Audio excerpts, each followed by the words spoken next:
தேவையா? பிசினஸ்ல ஒரு கோல்டன் ரூல் இருக்கு ரோகிணி. பாஸுக்கு டைம் தான் பெரிய விஷயமே. என்ன மாதிரி பெரிய பிசினஸ் மேனுக்கு கால் அட்டெண்ட் பண்றதுக்கு, மெசேஜ் பாக்குறதுக்கு, மீட்ஸ், ஹெவி டிரான்சாக்ஷன் ஒரு பிசினஸ் சாம்ராஜ்யத்தை உருவாக்க போறோம். நீ ஒரு நல்ல ஆர்டர் வாங்கியிருக்க, இதே மாதிரி பெரிய பெரிய ஆர்டர்லாம் வாங்கணும்ல. இனிமேல ஷோரூம்ல இருந்து வேலை பார்க்க கூடாது, ஸ்கூலுக்கு அனுப்பணும். அப்புறம் ஃபோக்கஸ் எல்லாமே குழந்தை மேல தான் இருக்கும். நான் பிசினஸ் பாத்துக்கிறேன், அதுக்கு தானே இந்த பிஏ. நானே மீனாக்கு உண்மை தெரிஞ்சிருச்சு, அவ எங்க போட்டு கொடுத்துருவாளோன்னு பயந்துகிட்டு இருக்கேன்.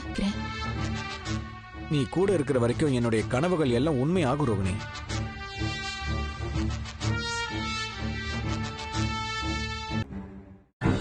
நம்ம ஊருக்கு போனோம்லப்பா, அங்க கோயில் ஆரம்பிச்ச விஷயம் தான் பாது. பா, மீனா பயத்தை சரி பண்ணா போதும்பா, சரி பண்ணா போதும்பா. நான் இதுக்கு நல்ல ஒரு ஐடியா சொல்றேன். கவுன்சிலிங் தான் இதுக்கு பெஸ்ட். அங்க போனா மீனாவோட பயம் என்ன, எதை சொல்ல முடியும், மீனாவோட பயம் என்ன, எதை சொல்ல முடியாம இருக்காங்கன்னு தெரிஞ்சிரும். ஹிப்னோசிஸ் பண்ணி அவங்க கண்டுபிடிச்சு அவங்க பயம் என்னங்கறத சொல்லிடுவாங்க.